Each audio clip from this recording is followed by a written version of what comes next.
नमस्कार दोस्तों, स्वागत है आप सभी का आपके अपने YouTube चैनल लॉगिन स्टडी पर। साथियों, अगर आप बीएड पीटीटी और बीएसटीसी परीक्षा 2021 की तैयारी कर रहे हो तो आपके लिए ये वीडियो बहुत ही महत्वपूर्ण रहने वाला है। इस वीडियो में हम देखेंगे रीजनिंग मॉडल पेपर। दोस्तों 33 नंबर का ये मॉडल पेपर है। इससे पहले हमने रीजनिंग के एक मॉडल पेपर करवा दिया है, तो अगर आप हमारे चैनल पर पहली बार विजिट कर रहे हो तो चैनल को सब्सक्राइब कर लेना दोस्तों। इसी के साथ में अपने दोस्तों के साथ भी इसे शेयर कर देना। बात करते हैं दोस्तों, आज की क्लास में हम देखेंगे रीजनिंग का मॉडल पेपर। जो भी बार बार क्वेश्चन पूछे गए हैं, महत्वपूर्ण पर्सन इस वीडियो में हम चर्चा करने वाले हैं, तो वीडियो को लास्ट तक जरूर देखना दोस्तों। देखो दोस्तों, ये वीडियो उन सभी के लिए है जिनको अभी तक रीजनिंग में कुछ भी नहीं पता हो। उन सभी के लिए ये वीडियो बहुत ही महत्वपूर्ण रहने वाली है दोस्तों। वीडियो को लास्ट तक जरूर देखना। तो बात करते हैं क्वेश्चन नंबर फर्स्ट की। क्वेश्चन नंबर फर्स्ट दिया हुआ है, इसमें दिए गए विकल्पों में से लुप्त अंक ज्ञात करना है। देखो दोस्तों, ये सर्किल दिया हुआ है। इस सर्किल में आपको एक लुप्त अंक दिया हुआ है, इसको आपको ज्ञात करना है। किस प्रकार से ज्ञात करोगे, इसमें आपको देखना है रिलेशन। देखो इसमें रिलेशन आपको देखना है, जैसे यहाँ पे 8 दिया हुआ है, उसके बाद में यहाँ पे 64 दिया हुआ है। तो देखो 8 से आपको 64 का रिलेशन देखना है, किस प्रकार से बन रहा है। तो जब भी आपको इस प्रकार के क्वेश्चन दिखाई देना दोस्तों, तो आपको क्या करना है उनमें। देखो इस प्रकार के क्वेश्चन में क्या होता है दोस्तों, मैं बता देता हूँ आपको। यहाँ पे या तो स्क्वायर होता है, या वर्ग होता है, या मल्टीप्लाई होता है। देखो यहाँ पे क्या हो रहा है, देखो आपको पता होगा 8 होता है, जो 2 का क्या होता है, क्यूब होता है। इसी प्रकार देखो 64 दिया हुआ है, 64 किसका क्यूब होता है, 4 का क्यूब होता है दोस्तों 64। इसके बाद में दिया हुआ है आपको यहाँ पे 216, जो को 216 यहाँ पे 6 का क्यूब कितना होता है दोस्तों, 216 होता है। तो यहाँ पे नेक्स्ट क्या आएगा, अब देखो यहाँ पे क्या हो रहा है, 2 के बाद में क्या हो रहा है, सम संख्या यहाँ पे आ रही है दोस्तों। जैसे सम संख्या 2 है, सम संख्या, उसके बाद में 4 आ गई, उसके बाद में क्या है, 6 आ गई। तो लास्ट उसके बाद में क्या आएगी, 6 के बाद में क्या होता है दोस्तों, 8 आता है। तो 8 का हम क्यूब करेंगे तो कितना आता है दोस्तों, 8 का क्यूब करते हैं तो आता है 512। देखो यहाँ पे 512 दिए हुए हैं, ऑप्शन नंबर बी में यहाँ पे 512 दिए हुए हैं। तो इसका राइट आंसर हो जाएगा दोस्तों 512। तो बात करते हैं दोस्तों, अगर आपको ये क्वेश्चन समझ में आ गया तो नेक्स्ट क्वेश्चन देखते हैं, क्वेश्चन नंबर 2। देखो क्वेश्चन नंबर 2 क्या दिया हुआ है। क्वेश्चन नंबर 2 दिया हुआ है, यदि 30 जनवरी 2013 को गुरुवार रहा हो तो 2 मार्च 2013 को कौन सा दिन था। दोस्तों कैलेंडर का एक क्वेश्चन है, काफ़ी इजी क्वेश्चन है। देखो किस प्रकार से इस क्वेश्चन को हम करेंगे, ध्यान ध्यान से देखना दोस्तों। देखो यहाँ पे बात हो रही है दोस्तों 30 जनवरी 2013 की। तो सबसे पहले हम क्या देखेंगे कि ये 2013 लीप वर्ष है या साधारण वर्ष है। देखो लीप वर्ष की पहचान किस प्रकार से करते हैं, यदि कोई भी आपको वर्ष दिया गया हो, उसमें 4 का भाग जाता हो तो वह लीप वर्ष होता है। देखो यहाँ पे क्या दिया हुआ है, 2013 दिया हुआ है। देखो 2013 में 4 का भाग नहीं जाता। देखो हम देख लेते हैं एक बार, 2013 में 4 का भाग। देखो 2013 में 4 का भाग देंगे तो यहाँ पे कितना बच रहा है, 13 बच रहा है। लेकिन 4 तिया कितना होता है दोस्तों, 12 होता है। मतलब यहाँ पे एक रिमाइंडर बच रहा है, इसलिए 2013 में 4 का भाग नहीं जाता है। तो देखो यहाँ पे ये कौन सा वर्ष हुआ, ये साधारण वर्ष हुआ दोस्तों। तो दोस्तों ये साधारण वर्ष है। तो साधारण वर्ष के क्वेश्चन को किस प्रकार से करते हैं हम, ये भी इस वीडियो में हम देखने वाले हैं। इस क्वेश्चन में हम इसकी चर्चा करेंगे। तो देखो यहाँ पे दिया हुआ है, यदि 30 जनवरी 2013 को गुरुवार रहा हो तो 2 मार्च 2013 को कौन सा दिन था। यहाँ पे आपको दोस्तों 2 मार्च 2013 की डेट बतानी है, मतलब वार बताना है आपको कि 2 मार्च 2013 को कौन सा वार था। देखो सबसे पहले तो आपको पता होना चाहिए कि जनवरी के माह में कितने दिन होते हैं। बता देता हूँ दोस्तों, जनवरी के माह में 31 दिन होते हैं। तो यहाँ पे 30 जनवरी तक तो यहाँ पे गुरुवार बता रखा है, 30 जनवरी को गुरुवार है, तो यहाँ पे एक दिन तो जनवरी का माह का बच रहा है दोस्तों। अब बात करते हैं फरवरी के माह की। देखो 2013 लीप वर्ष नहीं है। आपको पता होगा दोस्तों लीप वर्ष में कितने दिन होते हैं फरवरी के माह में। देखो लीप वर्ष में 29 दिन होते हैं फरवरी के माह में। लेकिन यहाँ पे साधारण वर्ष है, साधारण वर्ष में दोस्तों दिन होते हैं 28 फरवरी के माह में। तो देखो यहाँ पे 28 आपको क्या करना है, जोड़ना है। ठीक है। इसके बाद में यहाँ पे दोस्तों मार्च में 2 मार्च की बात हो रही है, तो यहाँ पे 2 मार्च तक के दिन आपको काउंट करने हैं। देखो इनको काउंट करने के बाद में आपको 7 का भाग लगाना है।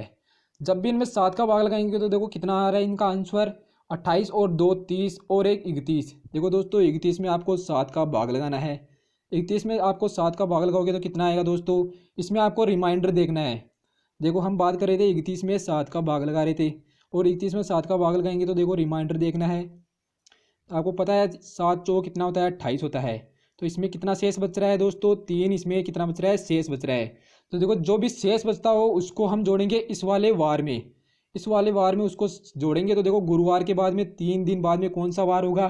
देखो गुरुवार के बाद में होगा शुक्रवार, और शुक्रवार के बाद में होगा दोस्तों शनिवार, और शनिवार के बाद में होगा दोस्तों रविवार। तो इसका राइट आंसर क्या हो जाएगा, गुरुवार के बाद में 3 दिन जोड़ेंगे तो रविवार आता है दोस्तों। तो इसका राइट आंसर हो जाएगा ऑप्शन नंबर डी, इसका राइट आंसर है। अगर आपको ये क्वेश्चन अच्छा लग रहा हो, समझ में आ गया हो, तो इसे वीडियो को लाइक कर देना दोस्तों। बात करते हैं क्वेश्चन नंबर 3 की। देखो क्वेश्चन नंबर 3 दिया हुआ है, नीचे दी गई श्रृंखला में प्रश्न चिन्ह के स्थान पर कौन सी संख्या आएगी। देखो आपको एक श्रृंखला दी हुई है, उसमें आपको जो भी यहाँ पे रिक्त स्थान दिया हुआ है, यहाँ पे आपको इन चारों ऑप्शनों में से एक ऑप्शन यहाँ पे चूज करना है। और वो आपको कैसे चूज करना है, इनमें आपको दोस्तों रिलेशन देखना है। रिलेशन कैसे देखना है, देखो इस वीडियो को देखते रहना। देखो यहाँ पे 3 दिया हुआ है और 3 के बाद में दिया हुआ है 5। आपको पता है दोस्तों 3 के बाद में 3 में 2 जोड़ते हैं तो कितना आता है, 5 आता है। लेकिन आगे चेक करो, देखो आप यहाँ पे आगे दिया हुआ है 6। तो देखो यहाँ पे 6, 5 में 1 जोड़ेंगे तो 6 आएगा, और 6 में 6 जोड़ेंगे तो 12 आएगा। और 12 में देखो यहाँ पे 12 दिया हुआ है, मतलब हम यहाँ पे क्या हुआ है, जोड़ना है यहाँ पे बिल्कुल भी नहीं है। अब देखो अगर आपका इस प्रकार से क्वेश्चन नहीं बन रहा है वहाँ पे, तो आपको क्या करना है, एक छोड़ के आपको एक जोड़ना है। जैसे 3 में आप 3 जोड़ोगे तो कितना आएगा, 6 आएगा। फिर देखो 6 में 6 जोड़ोगे तो कितना आएगा, 12 आएगा। फिर 12 में 12 जोड़ोगे तो कितना आएगा, 24 आएगा। इस प्रकार से देखना है। तो अब हमारे पास कौन सी यहाँ पे संख्या बच रही है, देखो हमने क्या किया, अभी 3 में 3 जोड़ा और 6 में 6 जोड़ा और 12 में क्या किया, 12 जोड़ा। तो इस प्रकार से देखो 24 में 24 जोड़ेंगे तो कितना आएगा, 48 आएंगे। लेकिन देखो हमारे पास यहाँ पे ये वाली संख्या हमें बतानी है, ये वाली संख्या की यहाँ पे क्या आएगा। देखो अब देखेंगे हम 5 और 12 में, देखो डिफरेंस कितने का है, 7 का डिफरेंस है दोस्तों 5 और 12 में। देखो 5 और 12 में दोस्तों कितने का डिफरेंस है, 7 का डिफरेंस है।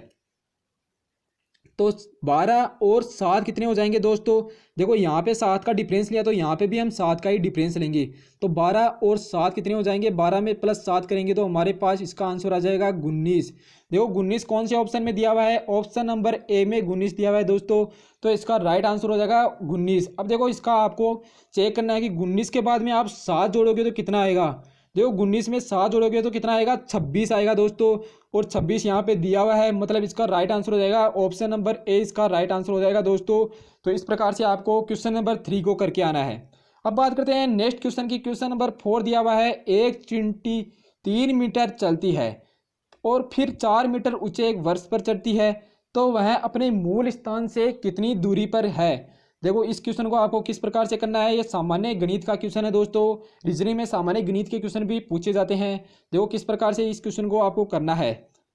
तो यहाँ पे देखो चिट्टी 3 मीटर चलती है, तो यहाँ पे हम चिट्टी को 3 मीटर देखो यहाँ पे चल रही है। उसके बाद में क्या हो रही है, वहाँ 4 मीटर ऊंचे एक वर्ष पे चढ़ती है। देखो 4 मीटर ये ऊंचे एक वर्ष पे चढ़ रही है।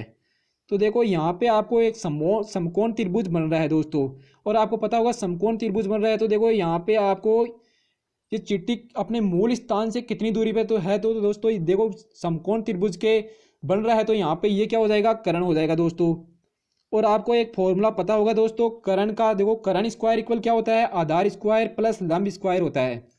कर्ण स्क्वायर इक्वल क्या होता है दोस्तों, आधार स्क्वायर प्लस लंब स्क्वायर होता है, ध्यान में रखना। कर्ण स्क्वायर इक्वल क्या होता है, आधार का स्क्वायर प्लस लंब का स्क्वायर। तो देखो यहाँ पे कर्ण की वैल्यू हमें नहीं पता है, लेकिन आधार का और लंब का स्क्वायर हम यहाँ पे कर सकते हैं। देखो आधार है यहाँ पे 3 मीटर और लंब है यहाँ पे 4 मीटर। देखो इस क्वेश्चन को करेंगे तो क्या आएगा हमारे पास, देखो कर्ण स्क्वायर इक्वल क्या हो जाएगा, 3 का स्क्वायर करेंगे और फिर करेंगे हम 4 का स्क्वायर। देखो 3 का स्क्वायर कितना होता है, 9 होता है, और 4 का स्क्वायर कितना होता है, 16 होता है। 9 और 16 को जोड़ेंगे तो कितना आएगा, 25 आएगा। लेकिन हमें कर्ण की वैल्यू ज्ञात करनी है, कर्ण के स्क्वायर की वैल्यू नहीं ज्ञात करनी दोस्तों। तो देखो 25 का रूट कर देंगे, और 25 का रूट करेंगे तो कितना आएगा, आंसर 5 आएगा। देखो 5 कौन से ऑप्शन में दिया हुआ है, ऑप्शन नंबर यहाँ पे फर्स्ट में दिया हुआ है दोस्तों 5 मीटर। तो इसका राइट आंसर हो जाएगा ऑप्शन नंबर ए, इसका राइट आंसर हो जाएगा। अब ध्यान रखना दोस्तों, एक शॉर्टकट भी बता देता हूँ मैं आपको। यहाँ पे देखो यहाँ पे बात हो रही है चींटी 3 मीटर चल रही है यहाँ पे, और उसके बाद में क्या हो रहा है, 4 मीटर ऊपर चढ़ रही है। तो दोस्तों एक यहाँ पे शॉर्टकट है कि 3 और 4 और 5 इन तीनों का एक कॉम्बिनेशन होता है दोस्तों, ध्यान में रखना मैथ में। अब अगर मैथ में यहाँ पे 3, 4, 5 का एक कॉम्बिनेशन होता है, ठीक है दोस्तों, 3, 4, 5 का एक कॉम्बिनेशन होता है। तो ये ध्यान में रखना, यहाँ पे 5 नहीं दिया हुआ है, तो मतलब यहाँ पे 5 मीटर इसका राइट आंसर हो जाएगा। अब बात करते हैं क्वेश्चन नंबर 5 की दोस्तों। क्वेश्चन नंबर 5 दिया हुआ है, यदि आप एक पंक्ति में एक छोर से 9वें व्यक्ति है, देखो एक छोर से 9वें व्यक्ति है और क्या है, दूसरे छोर से 11वें व्यक्ति है, तो पंक्ति में कितने व्यक्ति है, पंक्ति में टोटल व्यक्ति बताने हैं। श्रेणी क्रम का दोस्तों ये क्वेश्चन है। देखो इस क्वेश्चन को किस प्रकार से करना होता है, ध्यान से देखना दोस्तों। सबसे पहले देखो इसमें हमने अब क्वेश्चन में क्या बता रखा है, एक पंक्ति में एक छोर से 9वें व्यक्ति है। देखो एक छोर से कितने व्यक्ति, कौन सा व्यक्ति है, वह 9वां व्यक्ति है, ठीक है। और दूसरे छोर से कौन सा व्यक्ति है, 11वां व्यक्ति है दोस्तों। दूसरा छोर से वो कौन सा व्यक्ति है, 11वां व्यक्ति है। तो देखो पंक्ति में कितने व्यक्ति है, जब भी इस प्रकार का क्वेश्चन आए तो इन दोनों को जोड़ के एक घटा देना है। देखो 9 और 11 को हमें क्या करना है, जोड़ना है, और फिर बाद में उसमें क्या करना है, एक घटा देना है। तो देखो इनको जोड़ेंगे तो कितना आएगा, 20 आएगा। 20 में एक घटाएंगे तो हमारे पास क्या आंसर आ जाएगा, 19 आ जाएगा। देखो दोस्तों एक क्यों उठा रहे हैं, क्योंकि यहाँ पे दोनों साइडों से ये दो काउंट हो रहे हैं, तो यहाँ पे व्यक्ति ओनली एक ही है, तो यहाँ पे एक यहाँ पे घटा रहे हैं, तो इसका राइट आंसर हो जाएगा 19। जो 19 कौन से ऑप्शन में दिया हुआ है, ऑप्शन नंबर 2 में दोस्तों 19 दिया हुआ है। इसका राइट आंसर हो जाएगा ऑप्शन नंबर 2, ठीक है दोस्तों। अब बात करते हैं क्वेश्चन नंबर 6 की। क्वेश्चन नंबर 6 दिया हुआ है दोस्तों, कोडिंग डिकोडिंग का ये क्वेश्चन है। इसमें आपको रिलेशन चेक करना होता है कि यहाँ पे आगे वाली संख्या क्या होगी। देखो इसका रिलेशन कैसे चेक करेंगे हम, इसमें दिया हुआ है BDF, और उसके बाद में दिया है KMO, और उसके बाद में दिया हुआ है TVX। तो यहाँ पे देखो दोस्तों किस प्रकार से चेक करना है, आपको पता होगा। देखो B के बाद में 2 जोड़ेंगे तो क्या आएगा दोस्तों, D आएगा। B के बाद में क्या जोड़ेंगे, 2 जोड़ेंगे तो देखो दोस्तों D आएगा। देखो यहाँ पे कर रहे हैं हम TVX, है ना। अब देखो क्या दिया हुआ है, यहाँ पे B के बाद में हमने 2 जोड़ा, ठीक है, और यहाँ पे D के बाद में भी 2 जोड़ेंगे तो क्या आएगा, F आएगा। अब देखो F से K में कितना काउंट करना पड़ेगा, यहाँ पे देखो F से K में हम 5 जोड़ेंगे तो क्या आएगा। अब K के बाद में दोस्तों दो जोड़ेंगे तो क्या आएगा, M आएगा, और M में 2 जोड़ेंगे तो क्या आएगा, O आएगा। अब देखो यहाँ पे हमने क्या किया था, 5 जोड़ा था, तो यहाँ पे भी 5 ही जुड़ेगा दोस्तों, ध्यान में रखना। देखो O के बाद में 5 जोड़ेंगे तो क्या आएगा दोस्तों, PQRST। देखो O के बाद में 5 जोड़ेंगे तो हमारे पास क्या आ रहा है, T आ रहा है, ठीक है। तो इसी प्रकार 5 में अब क्या जोड़ेंगे हम, 5 में 2, यहाँ पे T में हम जोड़ेंगे 2। देखो 2 जोड़ेंगे तो यहाँ पे आएगा V, और V में 2 जोड़ेंगे तो क्या आएगा दोस्तों, X आएगा। अब देखो अक्ष में फिर से हमें क्या करना है, 5 जोड़ना है। देखो दोस्तों तो अक्ष में 5 जोड़ेंगे तो क्या आएगा, देखो अक्ष में 5 जोड़ेंगे तो क्या आएगा दोस्तों, YZAB और C।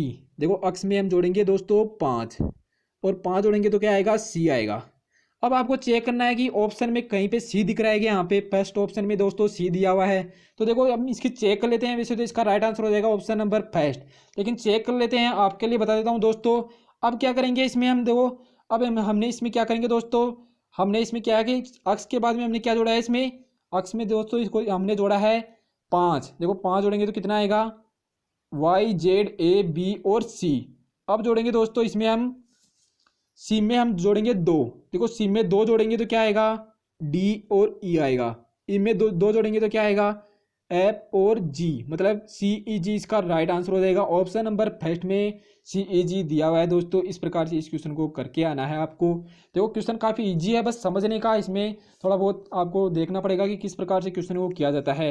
बाकी क्वेश्चन काफ़ी इजी है। ये क्वेश्चन दोस्तों सभी एग्जाम्स के लिए है, बता देता हूँ, जितनी भी एग्जाम्स होती है सभी एग्जाम्स के लिए क्वेश्चन है। बिल्कुल बेसिक लेवल से आपको ये क्वेश्चन किए बता रहा हूँ यहाँ पे। तो अगर आपको ये वीडियो अच्छा लग रहा है तो इसे लाइक कर देना दोस्तों, और अपने दोस्तों के साथ भी इसे शेयर कर दो। तो बात करते हैं क्वेश्चन नंबर 7 की। देखो क्वेश्चन नंबर 7 दिया हुआ है, दिए गए विकल्पों में से लुप्त संख्या को ज्ञात कीजिए। देखो यहाँ पे लुप्त संख्या कौन सी दी हुई है, यहाँ पे देखो ये संख्या लुप्त है। यहाँ पे इसको देखना है कौन से ऑप्शन से ये राइट आंसर हो जाएगा। देखो इसमें क्या आएगा, 24 आएगा, 19 आएगा, या 22 आएगा, या 20 आएगा, किस प्रकार से चेक करना है इसको। इसमें दोस्तों आपको देखना है रिलेशन, इनका संबंध देखना है कि 8, 3, 21 में ये कैसे लिखे हुए हैं। देखो बता देता हूँ इस क्वेश्चन को किस प्रकार से आपको करना है। देखो 8 को यहाँ पे 3 से मल्टीप्लाई करेंगे। देखो मल्टीप्लाई, जोड़, बाकी भाग कुछ भी कर सकते हो आप यहाँ पे। देखो मैंने यहाँ पे मैं क्या कर रहा हूँ, 8 को 3 से मल्टीप्लाई कर रहा हूँ। देखो 8 को 3 से मल्टीप्लाई करेंगे तो कितना आएगा दोस्तों, 8 को 3 से मल्टीप्लाई करेंगे तो कितना आएगा, 24 आएगा। और 24 में क्या करेंगे, 3 घटा रहे हैं यहाँ पे।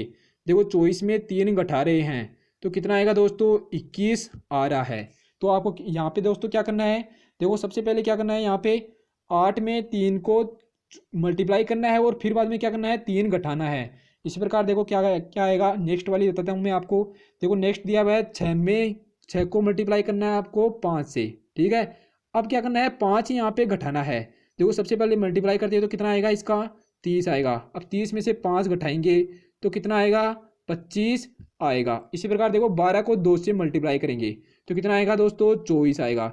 लेकिन 24 में से क्या करेंगे, 2 घटाएंगे।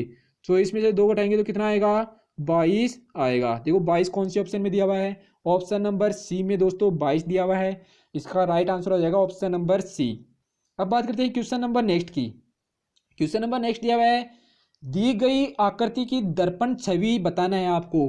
दोस्तों मिरर इमेज का ये क्वेश्चन है। किस प्रकार से क्वेश्चन को करना है, देखो सबसे पहले आपको देखना है कि इसमें डायग्राम दिया हुआ है, उसके आपको दर्पण प्रतिबिंब ज्ञात करना है। बता देता हूँ दोस्तों, दर्पण प्रतिबिंब किस प्रकार से होता है। देखो इसकी इस प्रकार से अगर इसको रखेंगे तो इस प्रकार से इसकी छवि कैसे दिखाई देगी, यह आपको चेक करना है। अब देखो यहाँ पे दोस्तों चेक करोगे तो देखो यहाँ पे ये वाली पत्ती है ना, देखो ये वाली पत्ती अगर दर्पण प्रतिबिंब में आप देखोगे तो देखो आपको इस तरफ दिखाई देगी भरी हुई पत्ती, ठीक है दोस्तों।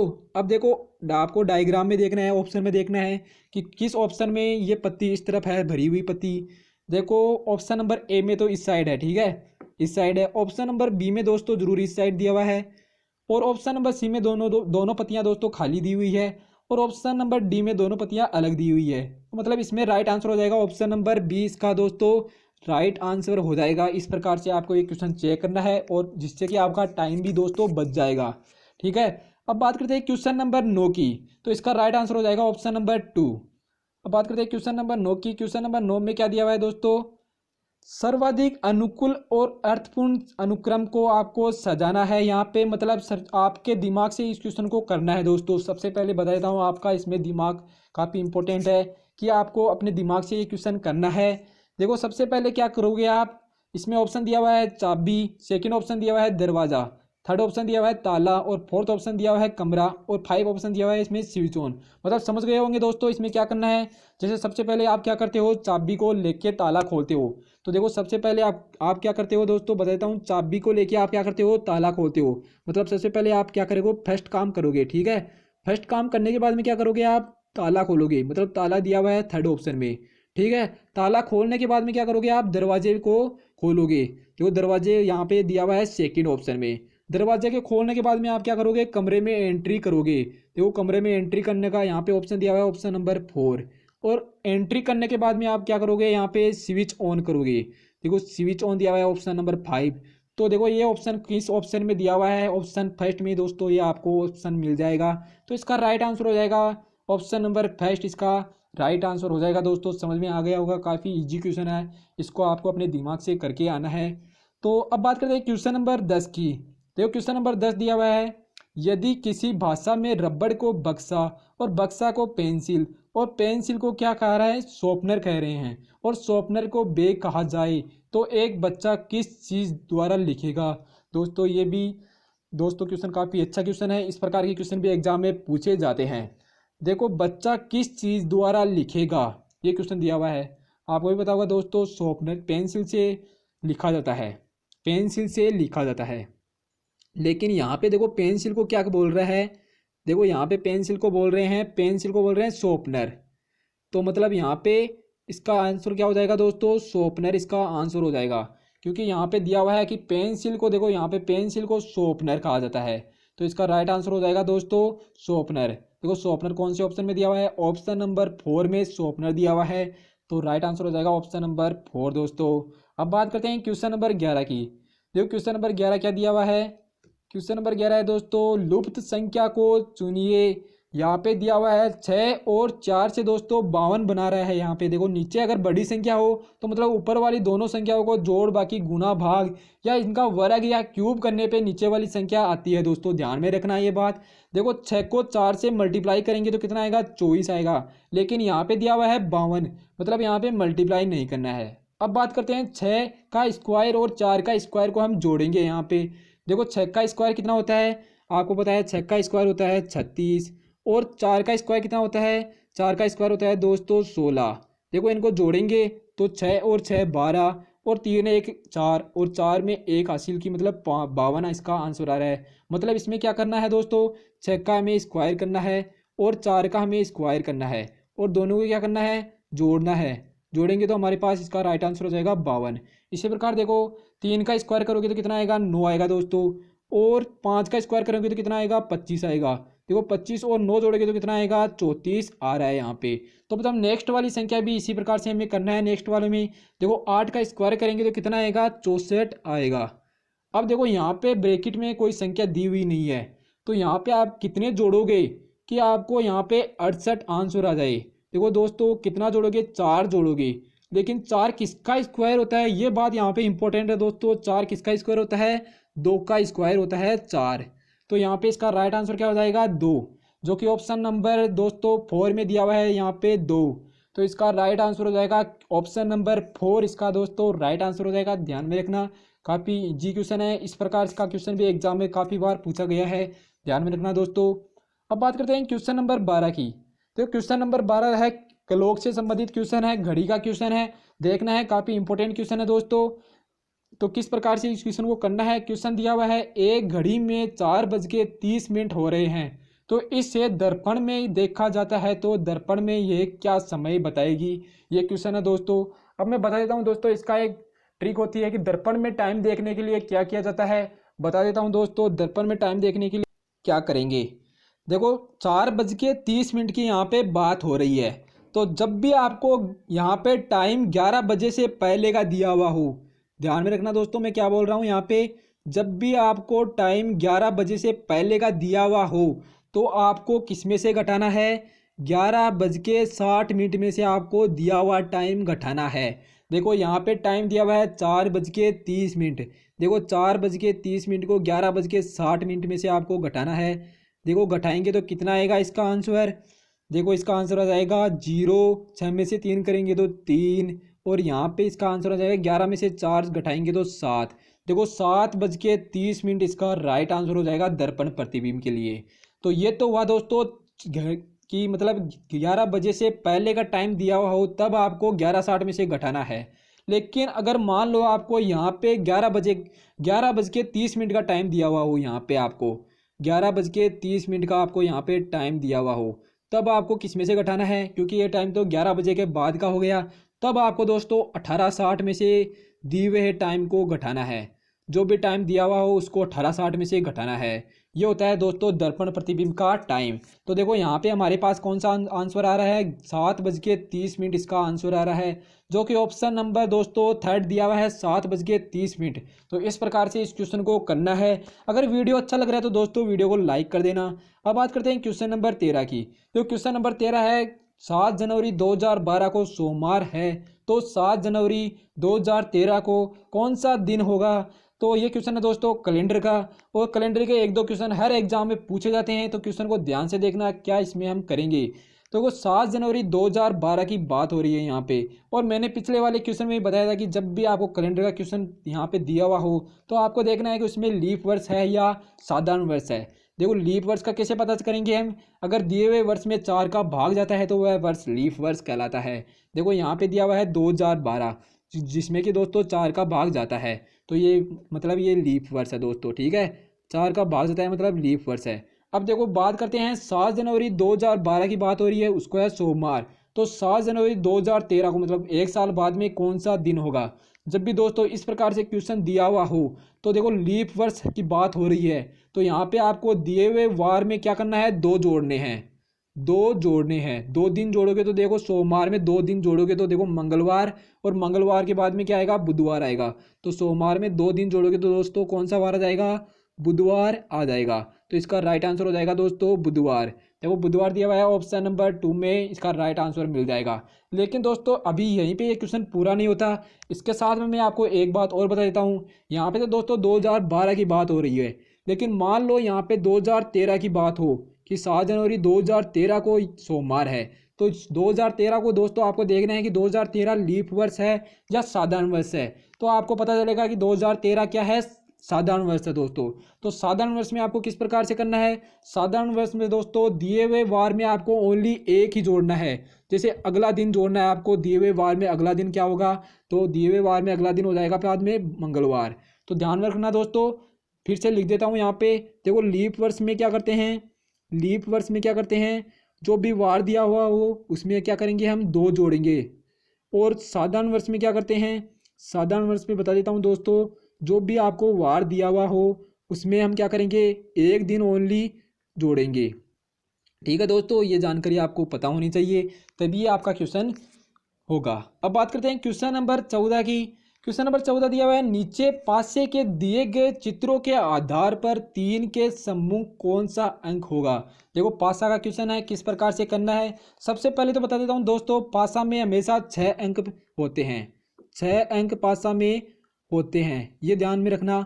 अब देखो 6 अंक होते हैं पासे में, यहाँ पे क्या दिया हुआ है, 3 के अपोजिट साइड में आपको कौन सा अंक आएगा ये क्वेश्चन में पूछ रहा है। तो आपको किस प्रकार से क्वेश्चन करना है, देखो यहाँ पे दिए हुए हैं दोस्तों 4 पासे। ठीक है, अब आपको क्या करना है, इन चारों पासों में कॉमन डिजिट आपको यहाँ पे चेक करनी है। देखो फर्स्ट पासे में क्या दिया हुआ है, 5, 4 और 6। दोस्तों फर्स्ट पासे में दिया हुआ है 5, 4 और 6। सेकंड पासे में क्या दिया हुआ है, 2, 1 और 4। देखो थर्ड पासे में दिया हुआ है अंक 3, 5 और 6। तो देखो दोस्तों यहाँ पे आपको दिख रहा होगा कि देखो ये वाला पासा और ये वाला पासा, दोनों पासों में देखो आपको 2 डिजिट यहाँ पे सेम दिख रही होगी। तो देखो 2 डिजिट यहाँ पे सेम दिख रही है, और तीसरी डिजिट जो कि आप एक दूसरे की क्या रहती है, अपोजिट रहती है। देखो यहाँ पे 4 है जो कि अपोजिट हो जाएगी दोस्तों 3 के। ठीक है, तो यहाँ पे क्वेश्चन में क्या पूछ रहे हैं कि 3 के अपोजिट, सम्मुख का मतलब होता है दोस्तों अपोजिट, 3 के सामने कौन सा अंक होगा। तो देखो 3 के सामने कौन सा अंक होगा दोस्तों, 4 3 के सामने हो जाएगा। तो इसका राइट आंसर हो जाएगा ऑप्शन नंबर 3, इसका राइट आंसर हो जाएगा। देखो इसमें क्या किस प्रकार से करेंगे, मैं फिर से बता देता हूँ। इसमें देखना है पासे में कॉमन अंक देखना है। यहाँ पे देखो आपको दो, जब भी दोस्तों 2 पासे दिए हुए हों, जब भी आपको 2 पासे दिए हुए हों दोस्तों, तो आपको क्या करना है दोस्तों, बता देता हूँ। देखो सबसे पहले मैं यहाँ पे पासा बना रहा हूँ। देखो 2 पासे दिए हुए हों और दोनों पासों में आपको 2 डिजिट अगर सेम दिखाई, दो डिजिट आपको अगर सेम दिखाई दे दोस्तों, तो आपको किस प्रकार से उस क्वेश्चन को करना है। आपको उस क्वेश्चन को देखो दोस्तों, यहाँ पे दिया हुआ है 5 और यहाँ पे दिया हुआ है 4 और यहाँ पे दिया हुआ है 6। अब यहाँ पे दिया हुआ है दोस्तों, मैं पासा ले रहा हूँ 3 नंबर का पासा ले रहा हूँ, 3 और 6 और 5। देखो यहाँ पे 6 दिया हुआ है जो कि 6 दोनों पासों में समान है, और 5 भी दोनों पासों में दोस्तों समान है। अब बात करते हैं, जो बची हुई संख्या है वो अपोजिट हो जाएगी एक दूसरे के। तो देखो 4 अपोजिट किसके होगी, 3 के 4 अपोजिट हो जाएगी। इस प्रकार से इस क्वेश्चन को करना है। देखो मैंने इस क्वेश्चन को आपको बिल्कुल दोस्तों बेसिक से समझाया है। अगर आपको ये क्वेश्चन समझ में आ जाए तो दोस्तों कमेंट में लिख देना कि आज का सेशन बहुत अच्छा था, और दोस्तों वीडियो को लाइक कर देना। तो दोस्तों क्वेश्चन नंबर 15 की बात करते हैं। क्वेश्चन नंबर 15 दिया हुआ है, निम्नलिखित आकृतियों को का अध्ययन करके 3 के सामने वाली संख्या ज्ञात करना है। दोस्तों बताइए इसका आंसर क्या हो जाएगा, कमेंट में बताना दोस्तों इसका आंसर क्या होगा। देखो मैं बता देता हूँ इसका आंसर क्या होगा। वैसे तो मैंने पिछले वाले क्वेश्चन में ये इस टाइप का क्वेश्चन आपको कराया है। देखो यहाँ पे पासे दिए हुए हैं 3 दोस्तों, और 3 पासों में हमको क्या करना है, कॉमन संख्या चेक करना है। देखो यहाँ पे बता देता हूँ, फर्स्ट पासे में दिया हुआ है 1, 3 और 2। सेकंड पासे में दिया हुआ है 5, 4 और 6। और थर्ड पासे में दिया हुआ है दोस्तों 1, 2 और 5। अब देखो यहाँ पे फर्स्ट पासा और थर्ड पासे में दोस्तों 2 यहाँ पे डिजिट्स सेम है। कौन कौन सी सेम है, 1 और 2 यहाँ पे सेम है। बाकी बची हुई डिजिट दोस्तों, फर्स्ट पासे में 3 बचा हुआ है, और यहाँ पे थर्ड पासे में कौन कौन सा बचा हुआ है दोस्तों, 5 बचा हुआ है। तो देखो यहाँ पे इसका राइट आंसर क्या हो जाएगा, 3 के सामने कौन सी यहाँ पे डिजिट होगी दोस्तों, 3 के सामने हो जाएगा यहाँ पे 5। तो दोस्तों इस प्रकार से इस क्वेश्चन को आपको करना है। तो दोस्तों आज का वीडियो हम यहीं पे समाप्त करते हैं। इस वीडियो में हमने आपको जो भी रीजनिंग में काफ़ी बार पूछे जाते हैं क्वेश्चन, वो सभी क्वेश्चन इस वीडियो में हमने आपको बताए हैं। अगर आपको ये सेशन दोस्तों अच्छा लगा हो तो इसे अपने दोस्तों के साथ भी शेयर कर देना और लाइक कर देना, और चैनल को दोस्तों सब्सक्राइब करने ला, क्योंकि दोस्तों हम डेली पीटीईटी और बीएसटीसी के वीडियो इस चैनल पर लाते रहते हैं। तो दोस्तों जिससे कि आपका नोटिफिकेशन भी पहुंच जाए दोस्तों, तो चैनल को सब्सक्राइब कर लेना, अपने दोस्तों के साथ भी इसे शेयर कर देना। धन्यवाद दोस्तों वीडियो को पूरा देखने के लिए।